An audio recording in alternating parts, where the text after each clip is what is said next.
మొన్నటిదాకా ఎన్నికల ప్రచారాలతో మారుమోగిన తిరుపతి వీధులు ఇప్పుడు ఆధ్యాత్మికత శోభతో కనువిందు చేస్తున్నాయి.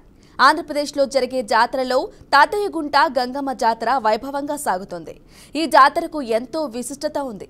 ప్రతి ఏడాది మే నెలలో 7 రోజుల పాటు జరిగే ఈ జాతర అట్టహాసంగా జరుగుతోంది. మంగళవారం అర్ధరాత్రి చాటింపుతో తిరుపతి గ్రామ దేవతగా పిలిచే చిన్న గంగమ్మ జాతర గ్రాండ్గా ప్రారంభమైంది. బూతులు తిడుతూ అమ్మవారిని కొలవడం సంప్రదాయం. తెలుగు రాష్ట్రాలలో గ్రామ దేవతలకు ఎంతో ప్రత్యేకత ఉంది. తెలంగాణలో బోనాలు, బతుకమ్మ పండగలు, సమ్మక్క సారక్క జాతరల లాగానే తిరుపతిలో నిర్వహించే గంగమ్మ జాతర ప్రసిద్ధమైంది. ఒకనాటి తిరుపతి పరిసర ప్రాంతాల ప్రజల ఆచార వ్యవహారాలను, వారి జీవన విధానాలను అచ్చంగా ప్రతిబింబించే అపురూపమైన జాతర ఇది. ఈ జాతరకు 900 ఏళ్ల చరిత్ర ఉంది. ప్రతి ఏడాది మే నెలలో 7 రోజుల పాటు జాతర నిర్వహించటం ఆనవాయితీగా వస్తోంది.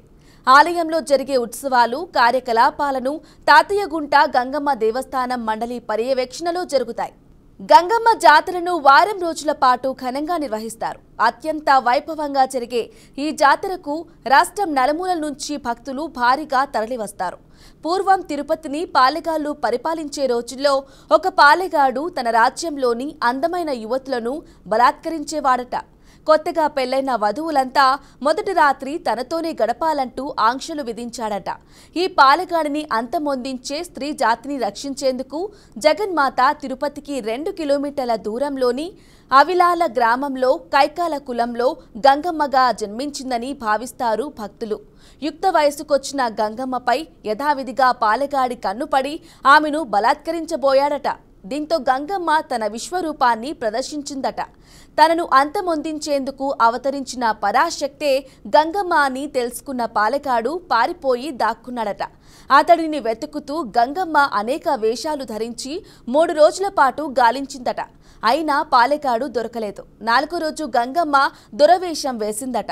దీంతో తన ప్రభువైన దొర వచ్చాడనుకుని పాలెగాడు బయటకు రాగానే వాడి తల నరికి సంహరించిందట. ఈ దుష్ట శిక్షణను తలుచుకుంటూ ఆ తల్లి తమను చల్లగా కాపాడాలని కోరుకుంటూ ఏటా ప్రజలు ఈ జాతర చేస్తున్నారు.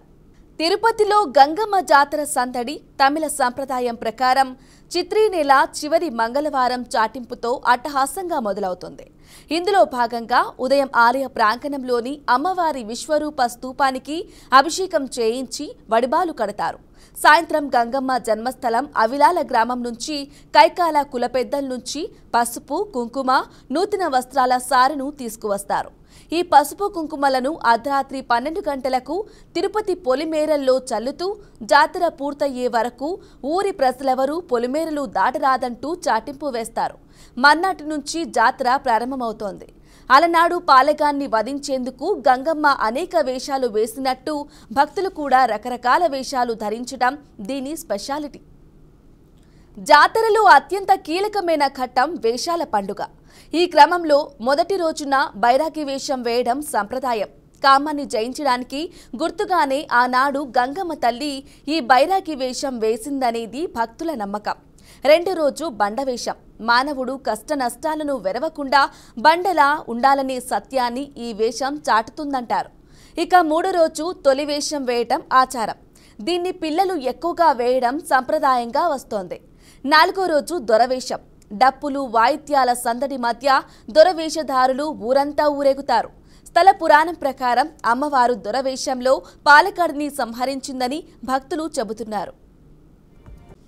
4వ రోజున పాలెగాడిని సంహరించిన గంగమ్మ 5వ రోజున మాతంగి రూపు ధరించి పాలెగాడి ఇంటికి వెళ్లి దుఃఖంలో ఉన్న ఆయన భార్యను ఓదారుస్తోందట. జనన మరణాలు సాధారణమే అంటూ ఆమెకు ధైర్యవాచకాలు చెబుతోందట. దీనిని గుర్తు చేసుకుంటూ భక్తులు ఆదివారం నాడు మాతంగి వేషాలు వేస్తాని అక్కడి వారు చెబుతున్నారు. 6వ రోజు సున్నపు కుండల వేషం వేస్తున్నారంట. ఇక ఆఖరి రోజైన 7వ రోజున జాతరలో భాగంగా సప్పరాల ఉత్సవం నిర్వహిస్తారు. గోపురాన్ని పోలిన సర్పరాలను వెదురు బద్దలతో తయారు చేసి వాటిని శరీరంపై నిలబెట్టడం సంప్రదాయంగా వస్తోంది. అలా చేస్తే కోరిన కోరికలు నెరవేరుతాయనేది భక్తుల నమ్మకం. అదే రోజున కైకాల కులస్తుల పేరంటాల వేషం వేయటం స్పెషాలిటీ. ఇక చివరి రోజున అత్యంత ప్రధానమైన ఘట్టం విశ్వరూప దర్శనం. ఇందులో మరో సూపర్ స్పెషాలిటీ ఉంది. జాతర మొదలైన తొలి రోజు నుంచి దీనికోసమే భక్తులు ఎదురు చూడటం విశేషం. బుధవారం తెల్లవారుజామున 4 గంటలకు జరిగే ఈ విశ్వరూప దర్శనం కోసం మంగళవారం రాత్రి నుంచే ఎదురు చూస్తుంటామని భక్తులు చెబుతున్నారు. పేరంటాలు వేషంలో ఉన్న కైకాల కులస్తులు ఆలయానికి చేరుకుని నీలం రంగు ద్రవంతో బంకమట్టిని కలిపి అమ్మవారి భీకరమైన విశ్వరూపాన్ని తయారు చేస్తారు. భక్తులంతా అమ్మవారి విశ్వరూపాన్ని దర్శించుకున్నాక ఆ విగ్రహం నుంచి మట్టిని తీసి భక్తులకు ప్రసాదంగా అందజేస్తారు. విశ్వరూప దర్శనం చెంప నరికే కార్యక్రమంతో జాతర ముగియనుంది. 7 రోజుల పాటు వివిధ వేషాల్లో గంగమ్మను భక్తులు దర్శించుకోనున్నారు. ఈ జాతరతో తిరుపతి పురవీధులన్నీ గంగమ్మ పూనకాలతో హోరెత్తుతున్నాయి. గంగమ్మ తల్లి తిరుమలేశుడికి సాక్షాత్తుగా సోదరిగా భావిస్తారు భక్తులు. అందుకే ప్రతి ఏడాది ఈ జాతరలో అమ్మవారికి టీటీడీ సారె సమర్పించడం ఆనవాయితీగా వస్తోంది. జాతర 4వ రోజున శ్రీవారి ప్రతినిధులుగా అధికారులు, అర్చకులు కలిసి పసుపు కుంకుమలు, శేషవస్త్రాలు, గంప, చేట తదితర మంగళ ద్రవ్యాలతో మేళతాళాలతో తీసుకొచ్చి పుట్టింటి సారెగా అందజేస్తారు. పూర్వం తిరుమల వచ్చే భక్తులు ముందుగా గంగమ్మను పూజించిన తరువాతే స్వామివారి దర్శనానికి వెళ్లేవారని స్థానికులు చెబుతున్నారు. తిరుపతి గంగమ్మ తల్లి జాతరకు తెలుగు రాష్ట్రాల నుంచే కాకుండా పొరుగు రాష్ట్ర నలుమూలల నుంచి కూడా భక్తులు భారీగా తరలివచ్చి అమ్మవారికి మొక్కులు తీర్చుకుంటారు.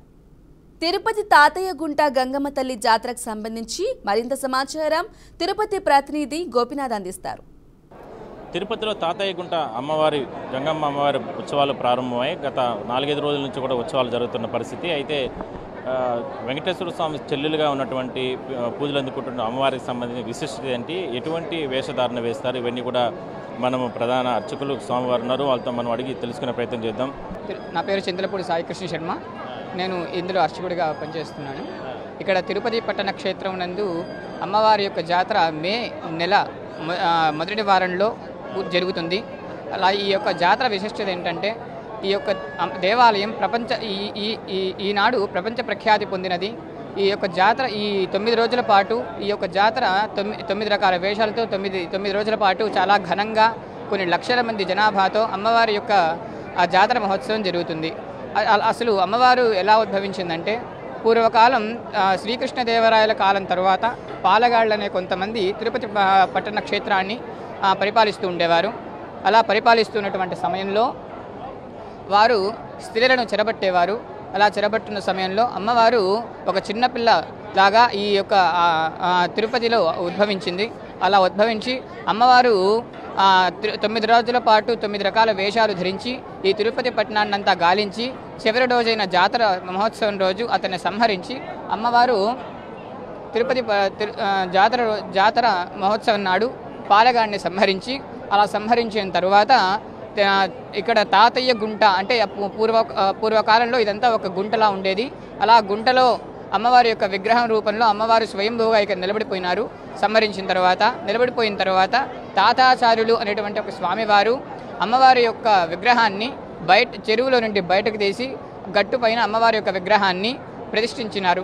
అలా ప్రతిష్ఠించిన సమయంలో తాతాచార్యుడు అనే స్వామివారు ఆ విగ్రహాన్ని బయటకు వెలుగు తీసినారు. కాబట్టి ఆ స్వామివారి యొక్క పేరుని తాతాచార్యులుగా అంటే తాతయ్య గుంటగా మార్చి అమ్మవారిని గంగమ్మ అనే పేరుతో ఇక్కడ తిరుపతి పట్టణ క్షేత్రంలో ఉన్నటువంటి ప్రజలందరూ కూడా అర్చిస్తూ పూజించుకుంటూ వస్తూ ఉన్నారు. ఈ తిరుపతి క్షేత్రంలోనే కేవలం మన యొక్క గంగమ్మ గుడిలో మాత్రమే ఈ యొక్క బంకమట్టితో అమ్మవారు చేసినటువంటి విగ్రహ రూపాన్ని తయారు చేస్తారు.